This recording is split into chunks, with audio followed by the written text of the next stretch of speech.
로마서 8장 17절과 18절의 말씀을 보겠습니다.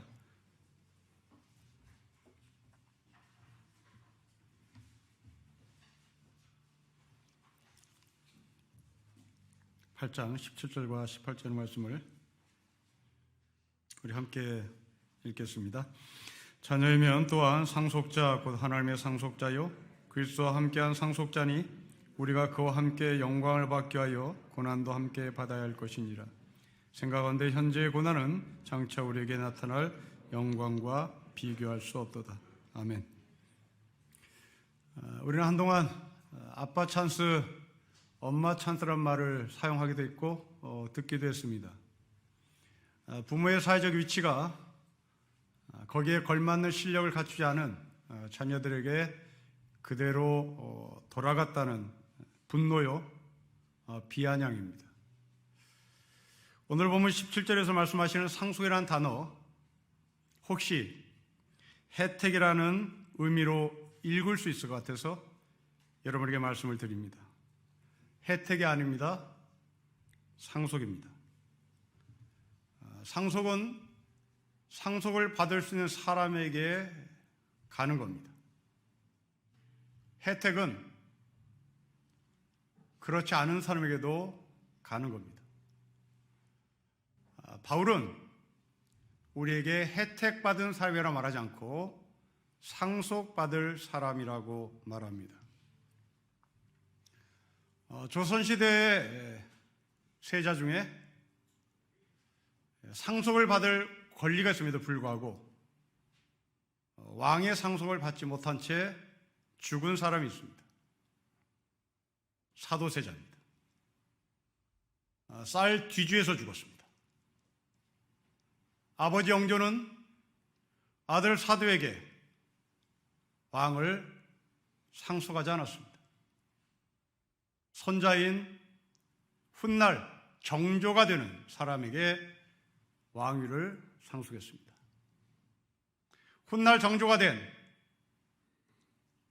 사도세자 아들은 어릴 적 사도세자 아버지가 쌀 뒤주에서 죽어가는 것을 목격한 사람입니다. 물론 이 문제는 조선의 정치 문제이기도 하지만 저는 혜택과 상속이라는 단어를 지금 구별하면서 말씀을 드립니다. 혹시 우리는 예수 그리스도를 믿는 것이 혜택인지 예수 그리스도를 믿는 것이 상속인지를 돌아봤으면 좋겠습니다. 혜택은 고난 필요 없습니다. 혜택은 부모를 잘 만나면 되는 겁니다. 혜택은 부모 찬스를 사용하듯이 하나님 찬스를 사용하면 되는 겁니다. 그러나 상속은 거기에 걸맞는 실력이 있어야 합니다. 바울은 그 실력은 고난을 통해서 온다고 말합니다. 물론 고난은 반갑지 않습니다. 가급적 피하고 싶습니다. 그리고 혜택만 받고 싶습니다. 그래서 여러분들의 그 마음을, 여러분들의 심리를 이용한 우리 주변의 가짜들은 정말 많습니다. 예수를 믿으면 혜택을 받는다고 말하죠. 예수를 믿으면 병이 생기지 않는다. 병들어도 그 병이 고쳐진다.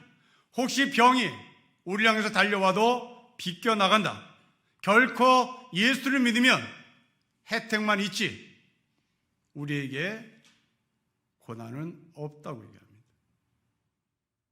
이들은 상속의 개념으로 예수를 믿는 이야기를 하는 것이 아니라 아빠 찬스, 엄마 찬스를 사용했던 혜택받은 사람들처럼 하나님 찬스를 사용하라고 말하는 것인데 성경은 하나님 찬스를 사용한 말이 없다는 사실을 우리는 인식해야 합니다. 이러고 보니 저는 40년 전에 전방 철책 소대장을 할 때 제 소대원 중에 한 분대장이 생각이 납니다. 일몰이 시작되면 우리는 철책에 투입됩니다. 중무장을 하고 들어갑니다. 그 중무장을 하기 위하여 이제 소대장은 투입되는 병사들의 몸을 살핍니다. 한 분대장은 철책이 투입될 때마다 군복 윗주머니에 있는 주머니에 성경을 꽂고 들어갔습니다. 저는 그 분대장에게 물었습니다. 왜 성경을 이 윗주머니에 포켓에 넣고 가느냐고. 이 분대장만은 걸작입니다. 북한의 총알이 우리 쪽으로 날라올 때 이 성경이 보호해서 그 총알이 자기를 비껴갈 것이라고 믿기 때문입니다. 이 분대장은 자기 소대행이 죽을지 자기 전우가 죽을지 관심 갖지 않습니다. 자기 주머니에 있는 이 성경이 힘을 발휘해서 자기에게 혜택이 있을 것이라고 믿는 사람입니다. 아마 이 사람이 그 열심과 그 열정을 가지고 지금까지 예수를 믿었다면 어딘가에서 목사를 하거나 어딘가에서 선교사를 하거나 어딘 교회에서 장로를 하고 있을지도 모르겠습니다. 그 리더의 자리에서 그는 분명히 하늘의 메시지를 전달할 텐데 그 하늘의 메시지는 상속이 아니라 혜택을 말하고 있을지도 모릅니다. 성경은 그렇게 말하지 않습니다. 요한복음 15장 18절부터 20절의 말씀은 우리에게 요한 사도는 말합니다. 세상이 너희를 미워하거든 세상이 너희보다 먼저 나를 미워하였다는 것을 알아라. 너희가 세상에 속하 있다면 세상이 너희를 자기 것으로 여겨 사랑할 것이다. 그러나 너희는 세상에 속하지 않았고 오히려 내가 너희를 세상에서 가려 뽑았으므로 세상이 너희를 미워하는 것이다.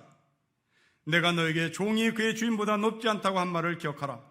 사람들이 나를 박했으면 너희도 박할 것이요 또 그들이 내 말을 지켰으면 너희의 말도 지킬 것이다. 우리가 세상에 속해 있으면 세상이 우리를 사랑할 것이다. 그러나 세상에서 우리가 하나님의 은총으로 뽑힘을 받았다면 세상이 우리를 미워할 것이라 말합니다. 그런데 우리는 이 말씀이 우리 피부로 와 닿질 않습니다. 세상이 우리를 미워한 적이 없기 때문입니다. 조롱은 받아봤습니다. 그 허접한 종교를 믿고 있느냐라는 조롱은 받아봤습니다. 그러나 핍박이나 고난은 받아본 적이 없습니다. 여러분 왜 그렇습니까? 여러분들이 매주일 성경을 들고 교회에 나오는데 세상 사람들이 여러분을 보고 왜 핍박하지 않습니까? 왜 여러분들 보고 고난을 주지 않습니까? 그들이 우리의 속을 꿰뚫고 있기 때문입니다. 니나 나나, 니나 나나, 니 돈 좋아하지? 네 성경 옆에 끼고 교회 가는 그 시간에 온통 머리는 권력이지. 온통 머리는 세상에 썩을 것들이지. 온통 머리에는 돈이지.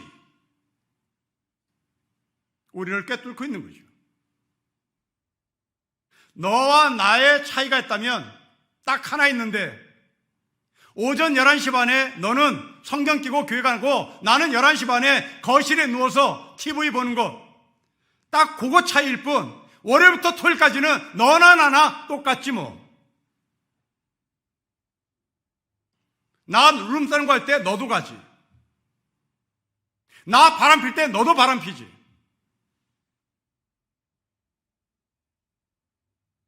너 돈 좋아할 때 나도 돈 좋아해. 너나 나나. 난 다 알아. 그러니 나는 너를 욕할 이유가 없는 거야. 오히려 짝짝꿍이 돼서 함께 죽고 싶은 거죠. 믿음의 사람들은 그렇게 살지 않았습니다. 히브리서에서 믿음의 사람들이 겪은 이야기를 실제로 기록합니다. 어떤 사람은 조롱과 채찍을 맞았습니다. 어떤 사람은 옥에 갇히게 됐습니다. 돌에 맞았습니다. 톱으로 켜임을 당해 죽임을 당했습니다. 칼로 죽임을 당했고 양과 염소의 가죽을 입고 동굴과 토굴 속에서 살게 되었습니다. 그런데 세상은 이런 사람을 감당하지 못했다고 히브리서는 기록합니다. 더 충격적인 것은 이런 사람들을 세상이 감당하지 못했다는 표현을 저자는 가로를 묶습니다. 성경 읽는 우리에게 한 번 더 눈길을 주라고 사인하는 메시지입니다. 이런 사람은 세상이 감당해내지 못했다. 우리의 눈길에 주목하라고 저자는 말합니다. 고난을 받는 이유? 혜택 아닙니다. 상속입니다. 이번 주 새벽 기도의 말씀을 기억해 보십시오. 모세와 아론이 바로를 찾아갑니다. 그 바로 앞에서 히브리 노예들을 내가 데리고 나가서 하나님 앞에 제사를 드리겠으니 문 좀 열어달라고 얘기합니다. 바로는 이런 자에 거절합니다. 히브리 노예들에게 벽돌 만들 수 있는 재료를 공급하지 않습니다. 이제부터 너희들 스스로 재료를 만들어서 할당량을 채우라고 말합니다. 노동 환경이 아주 나빠졌습니다. 이전에 공급받던 재료까지 끊어졌으니 이 노예들은 더 큰 노동에 시달렸습니다. 이 할당량을 채우지 못하면 애굽의 노동 감시관은 히브리 노예들을 발로 차고 뺨을 때리고 채찍으로 사람을 때렸습니다. 그러나 이 사건은 여기서 끝나지 않습니다. 얼마 지나지 않아 모세 인도하에 이스라엘 백성들은, 히브리 노예들은 애굽을 탈출합니다. 시간으로 보자면 아침을 맞이하게 하여 오는 칠흑 같은 여명입니다.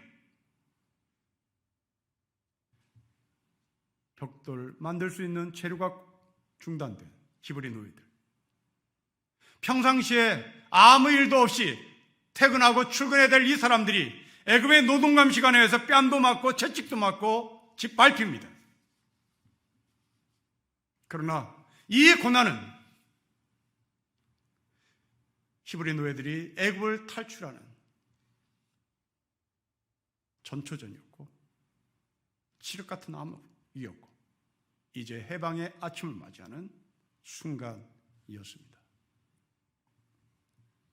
남강 이수원 선생의 일제강점기에 감옥에서 3년 7개월 동안 감옥 생활하다가 출국하면서 한 말입니다. 감옥이란 참 이상한 곳이더라. 강철같이 굳어져서 나오는 사람도 있고 썩은 삼대처럼 흐느적거리면서 나오는 사람이 있다. 고난을 받는 사람 가운데 자포자기하는 사람이 있는가 하면 고난을 받는 사람 가운데 더 단단해져 나오는 사람이 있더라. 히브리 노예들, 벽돌 만드는 재료를 공급 중단된 그 고통 속에서 완전히 자포자기한 사람이 있는가 하면 더 단단해져서 모세와 아론이 인도에 나가는 그 출애굽의 여정에 함께 동참하는 사람이 있었다는 말입니다. 그렇습니다. 새로운 세상은 그냥 그렇게 오지 않습니다. 진주는 부드러운 삶에 바늘이 찔린 듯한 그 아픔을 통해서 진주는 자랍니다.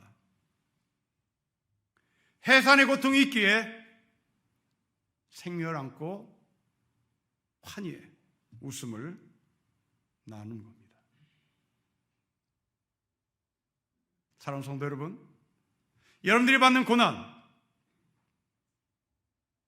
그 고난 앞에 흐느적거리는 자포자기하는 삶이 아니라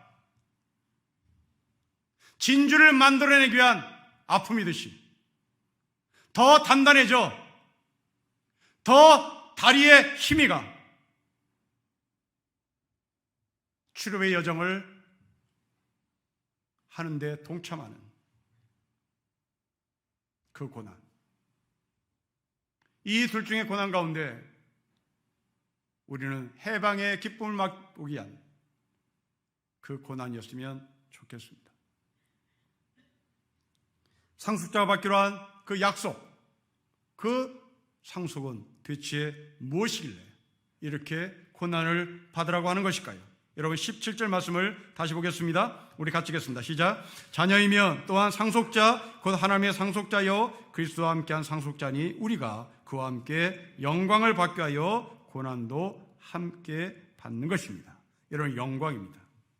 영광을 우리가 함께 받습니다. 여러분 예수 믿음이란 뭘까요? 예수 믿음이란 죄를 용서받는 것이 다가 아닙니다.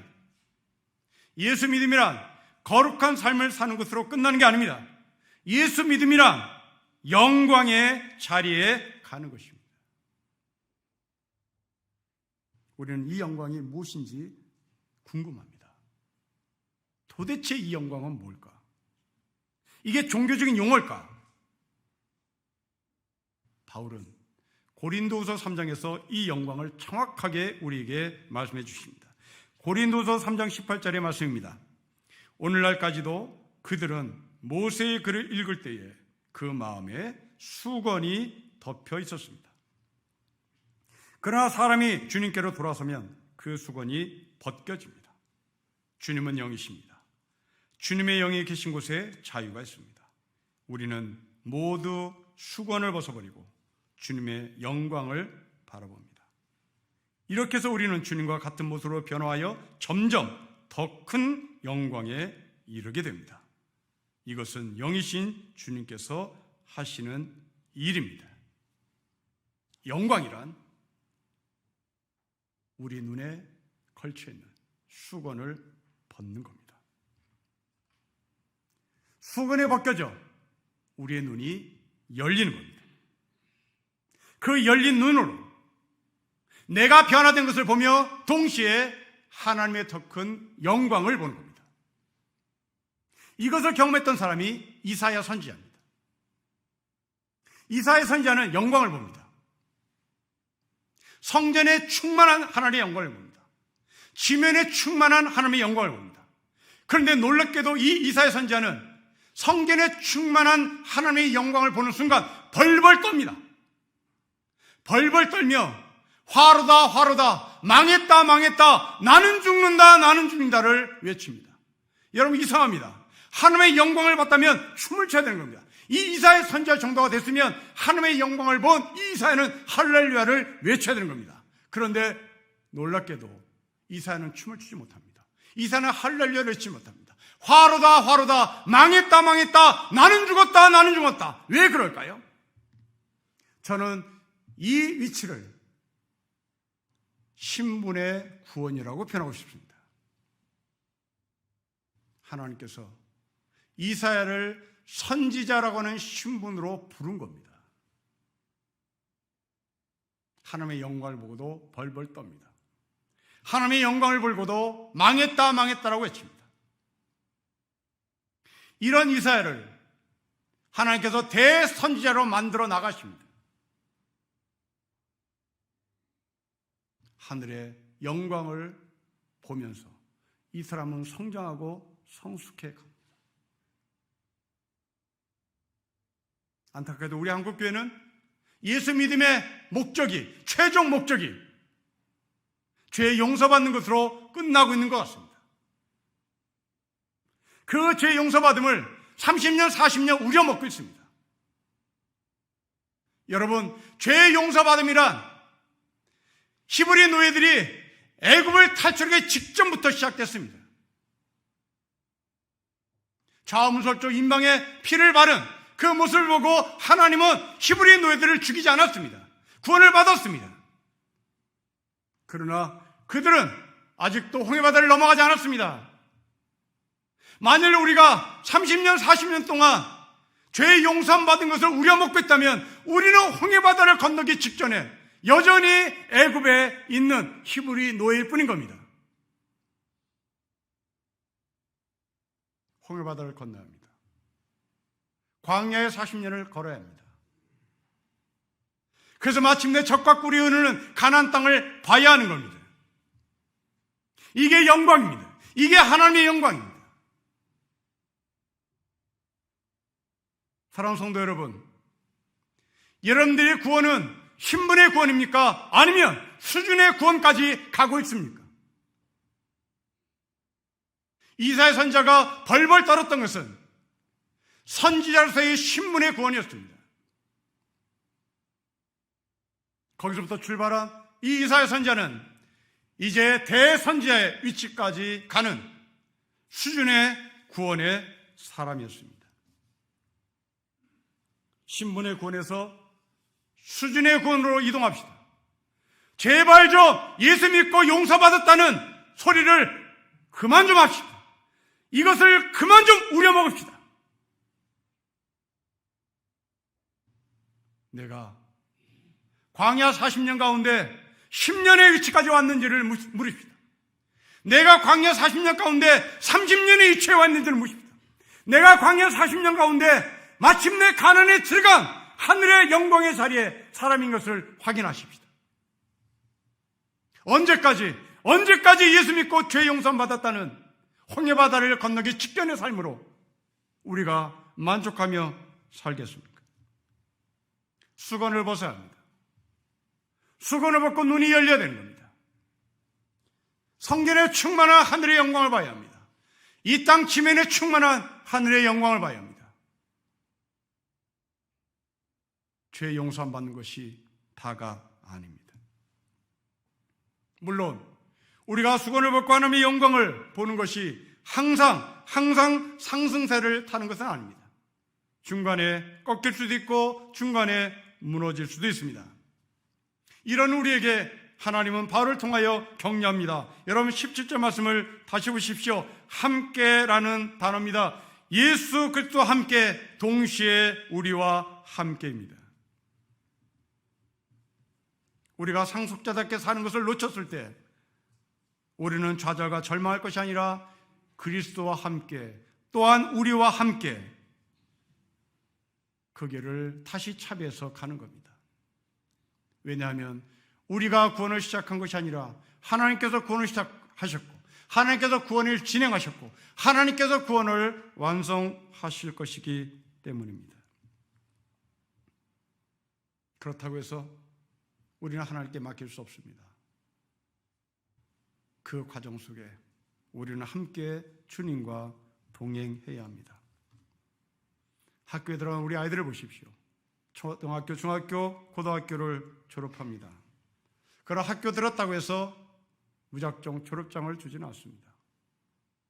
졸업장을 받기 위해서는 선생님들로부터 징계를 받고, 때로는 혼나기도 하고, 점수가 왜 이러냐고 책망을 받기도 합니다.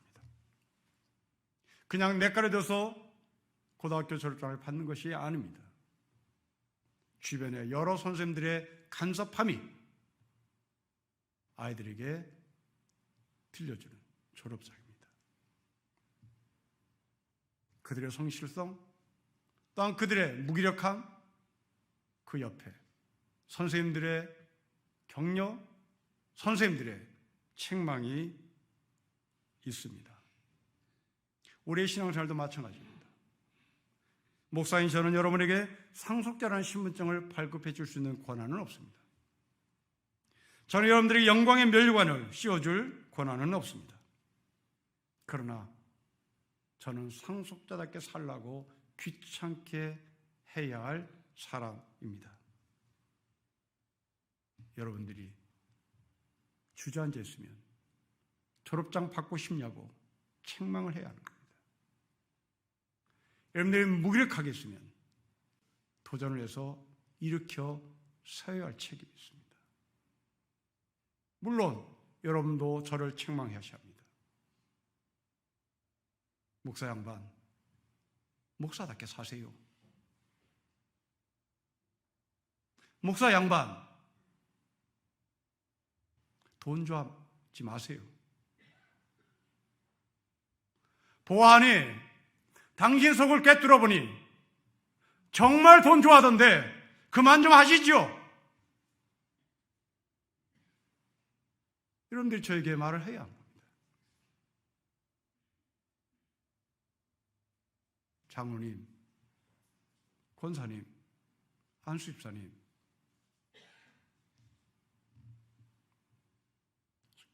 잘 사세요. 예수 잘 믿어보시라고요. 이렇게 말을 해야 하는 겁니다. 여러분, 예수 믿음이란 싫으면 헤어지는 동호회 모임이 아닙니다. 죽느냐 사느냐 결판입니다. 영생이냐 영원히 죽느냐 결판입니다. 영생이냐 영벌이냐 갈림길입니다.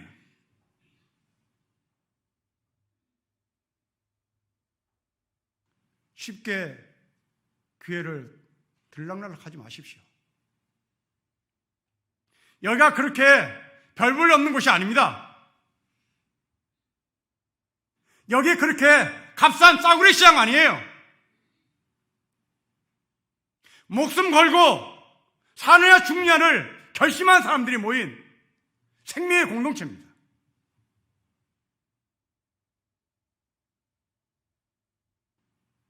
세상에 미련을 버린 자들의 모임입니다. 여러분 가정 어떻습니까?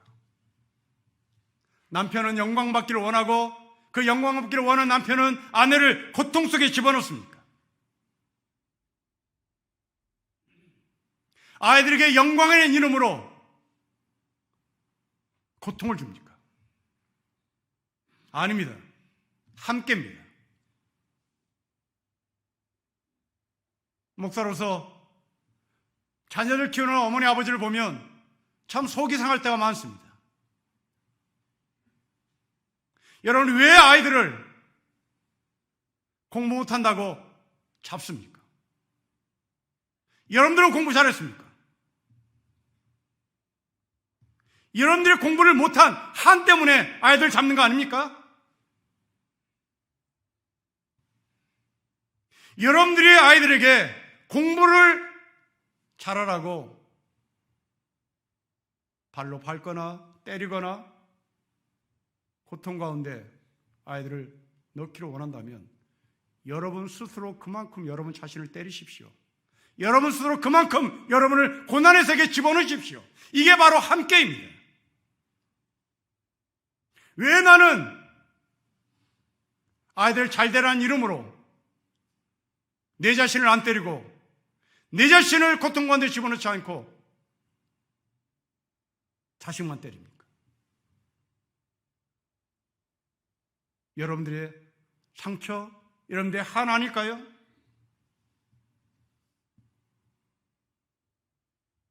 함께라는 사실을 놓지 않았으면 좋겠습니다. 부부가 함께 고난입니다. 부부가 함께 영광입니다. 부모와 자식이 함께 고난입니다. 부모와 자식이 함께 영광입니다. 그리스도와 함께, 우리와 함께 고난을 받는 겁니다. 이 영광이 우리가 현재 받는 고난과 비교할 수 없을 정도로 위대하다고 바울은 말합니다. 여러분 18절 말씀을 우리 같이 읽겠습니다. 시작. 생각건대 현재의 고난은 장차 우리에게 나타날 영광과 비교할 수 없습니다. 여러분, 이 경험을 했던 사람이 누굴까요? 저는 모세를 예를 들고 싶습니다. 모세는 온유한 사람이라고 성경은 기록합니다. 지면에 이 모세의 온유함이 승하다고 얘기했으니 세상에서 가장 온유한 사람이라고 모세는 지금 성경에 기록되어 있습니다. 그러나 모세는 천성 자체가 온유한 사람이 아닙니다. 모세가 온유한 사람이 될 수밖에 없었던 당시의 환경이 있었습니다. 우리가 알다시피 히브리 노예들은 변덕이 심했던 사람들입니다. 이 변덕이 심한 히브리 노예들이 모세에게 항의합니다. 그때마다 모세는 하나님 앞에 나가서 무릎 꿇고 하나님의 음성을 듣습니다. 그 음성을 다시 전달합니다. 들었다가 안 들었다가 들었다 안 들었다 했던 이 변덕 심한 이스라엘 백성들을 넉넉히 이길 수 있던 힘은 도대체 어디에서 나온 것일까? 태어날 때부터 갖고 태어난 성품입니까? 그렇지 않습니다. 여러분 알다시피 모세는 다혈질의 사람입니다. 히브리 노예가 애굽의 노동감 시간한테 매를 맞자 그 애굽의 노동감 시간을 쳐 죽인 다혈질입니다. 태어나면서부터 온유한자가 아닙니다. 그런데 이 사람이 온유하게 된 배경이 있습니다. 살인자의 누명을 쓰고 광야로 나온 40년의 기간입니다. 양 한 마리 자기 소유가 없었습니다. 대릴 사이로 장인 이드로의 집에 가서 장인의 양을 키워주는 소위 일용 잡직이었습니다. 그 일용 잡직의 삶을 40년 동안 삽니다. 거기에서 이 사람은 고난이라고 하는 과목을 통하여 온유를 얻어냅니다. 저는 못할 것 같습니다. 저는 이런 온유함을 죽었다 깨나도 얻을 수 없을 것 같습니다. 저는 모세처럼 그런 고난을 받아본 적이 없기 때문입니다. 저는 부모를 잘 만나서 굶어본 적도 없고 헐벗어 본 적도 없고 공부를 하고 싶은데 못하는 그런 환경도 아니었습니다. 저는 하고 싶은 것을 다 했습니다. 그러니 저에게는 온유라는 단어를 쓸 수 없을 정말 별 볼일 없는 사람인 것이 분명합니다.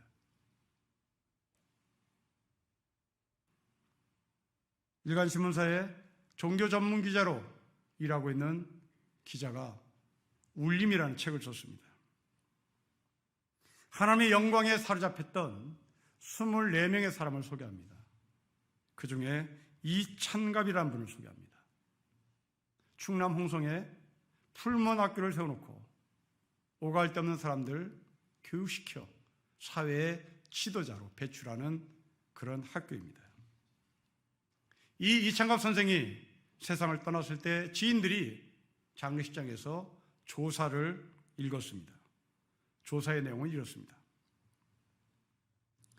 연구실에서 학문을 연구하고 교단에서 진리를 갈파하시는 기라성 같은 박사님들, 그 박사님들 숲속에서 아무도 흩어진 쇳덩을 주워 보호하는 분 없고 세상에 낙오되어 말라빠진 삭정이를 줍는 교수 없으며 민족의 상처를 줄 유리조각을 주어서 파묻는 선생님 계시지 않았습니다. 버림받은 쇳덩, 말라비틀어진 삭정이 어디로 가야 하고 살게 뛴 유리조각은 누가 주어서 구덩이에 묻겠습니까? 이찬갑 선생은 쇳덩 같은 사람, 말라빠진 삭정이 같은 사람, 살게 뛴 유리조각 같은 사람 불러다가 공부시켰습니다. 하나님 나라 운동에 동참을 시키기 위해서요. 이 사람이 갖고 있는 재산은 하나님의 영광에 비하면 비교할 수 없을 정도로 별 볼 일 없었다는 것을 결심하고 힘없는 자들을 부른 겁니다. 우리가 받는 이 고난, 하나님의 영광에 비하면 아무것도 아니라는 것을 바울은 고백합니다. 그만큼 가치가 있는 겁니다. 그만큼 어떤 것도 바꿀 수 없는 하늘의 가치이기 때문에 그렇습니다. 그러면 우리도 이 가치, 해를 수 없는 위대한 가치, 이 영광을 얻고 싶습니다. 도대체 어떻게 얻을 수 있단 말입니까? 여러분 18절 말씀을 다시 보겠습니다. 읽겠습니다. 시작. 생각하는데 현재의 고난은 장차 우리에게 나타날 영광과 비교할 수 없습니다. 두 단어가 여러분 눈에 들어와야 되는 겁니다. 현재입니다. 그리고 장차입니다. 건너뛰지 않습니다. 시간을 건너뛰지 않습니다. 매일매일 한 걸음입니다. 현재에서부터 장차 사이에 우리가 한 걸음 한 걸음 가는 것이 바로 하나님의 영광의 자리에 가는 겁니다.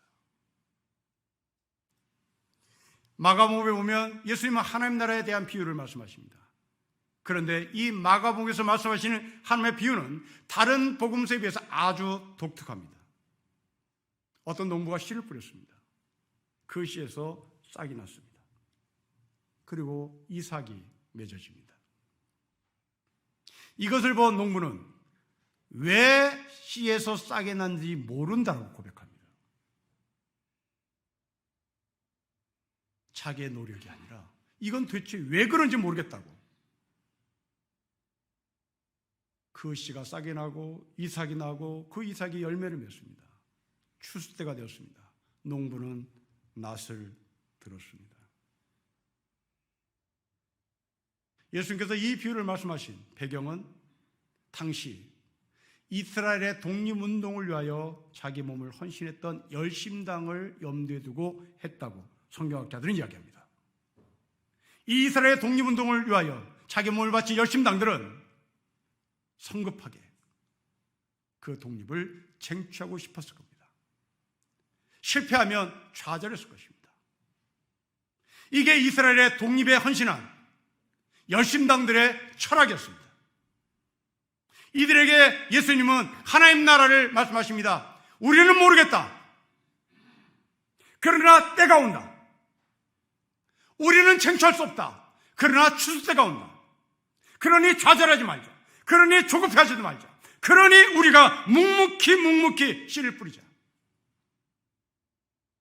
이 씨에서 싹이 왜 나오는지 난 모르겠다.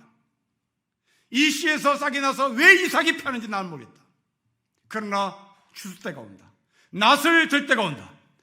그러니 열심당들이여 조급해하지 마시고 좌절하지 마시고 성급해하지 마시고 추수 때가 온다는 사실을 분명히 하며 하나님 나라를 대망합시다.